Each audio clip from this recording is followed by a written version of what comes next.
Today's topic is mixtures and their separation. It is the third chapter of class 6 chemistry. We are going to discuss about the substances in this chapter elaborately. Basically, substance can be classified into two groups, pure substances and mixtures. In this chapter, along with this, we are also going to know about the characteristics of pure substances, mixtures, and difference between mixture and compounds, and various kind of separation techniques of mixtures into their components.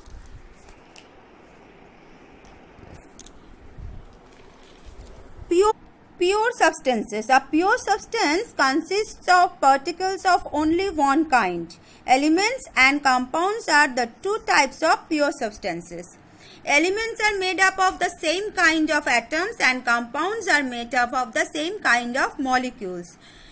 For example, gold, which is an element that is made up of only one kind of gold atoms. Therefore, we can say that gold is a pure substance. Similarly, water is made up of only one kind of molecule, that is water molecule. So, it is also a pure substances.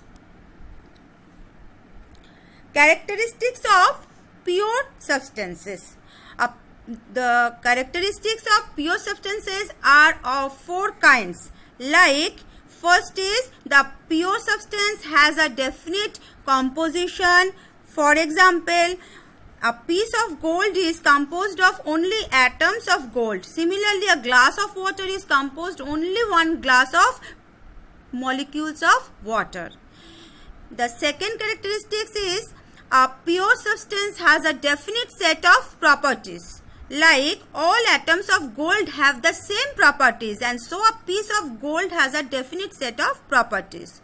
In case of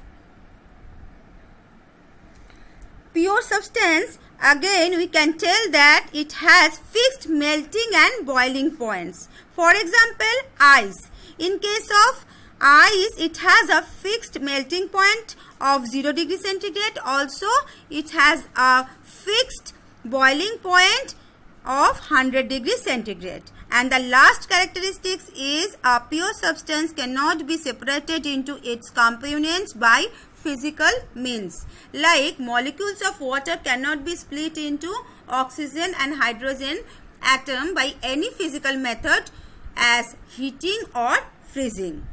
Next is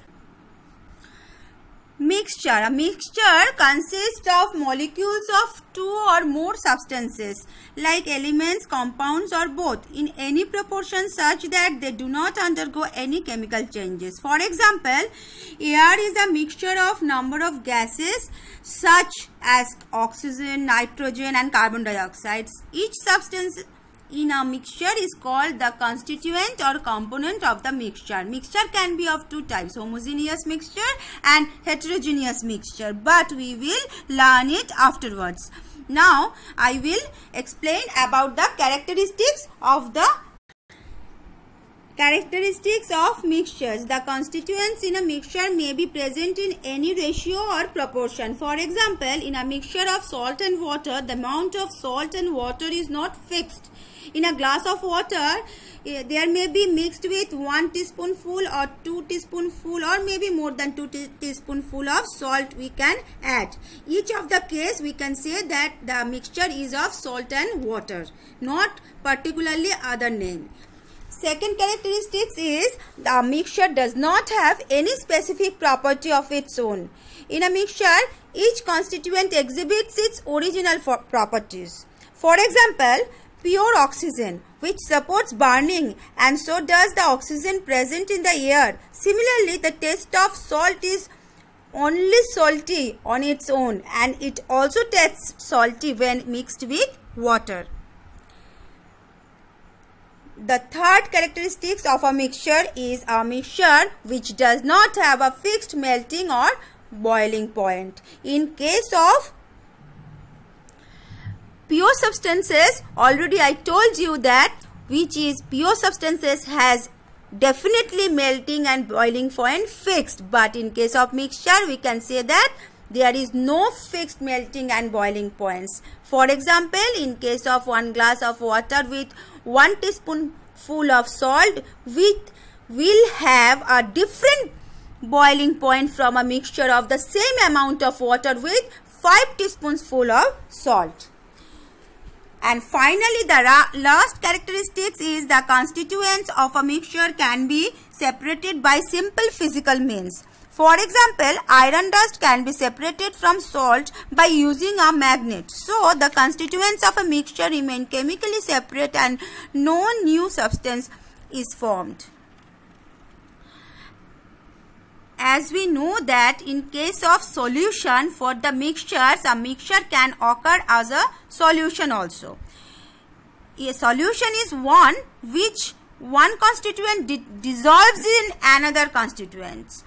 The substance that dissolves in the another constituent, which is known as solute, and the substance in which the solute dissolves is known as solvent. In a solution of the sugar and water, or maybe in the salt and water, we can say that sugar or salt is the solute and the water is the solvent, which we will be going to know afterwards also.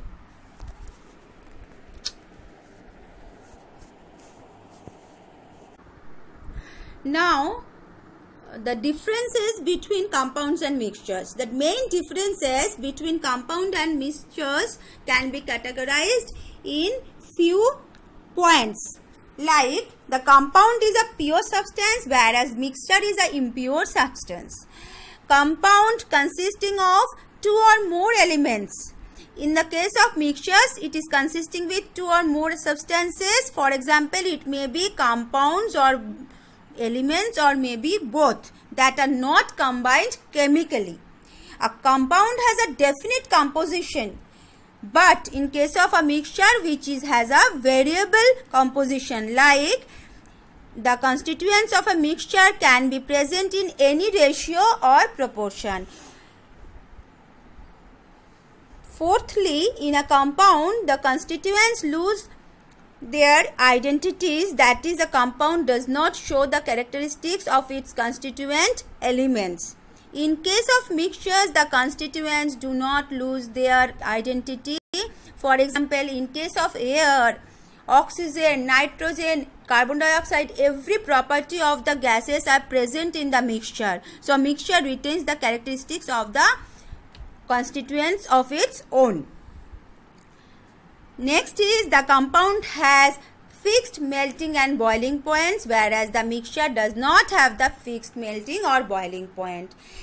Next, in a compound, the constituents can only be separated by chemical means. In case of mixtures, also can be separated by simple physical means. And lastly, in the formation of a compound, energy is formed of heat, light, etc. is either absorbed or evolved, but in case of mixture does not need any change of energy.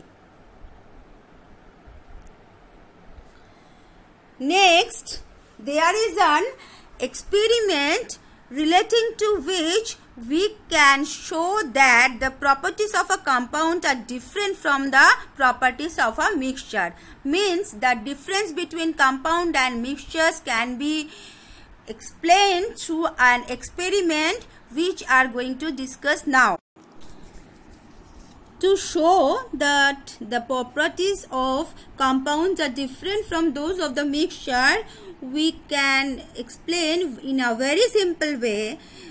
For this, we need to collect some iron filling, sulfur, liquid carbon disulfide, magnet, 2 watch glasses, few watch glasses and test tubes. So, first we have to mix some iron fillings and sulfur and take some portion of it on a watch glass and let it be kept aside. And next, now take the remaining portion in a test tube and heat it.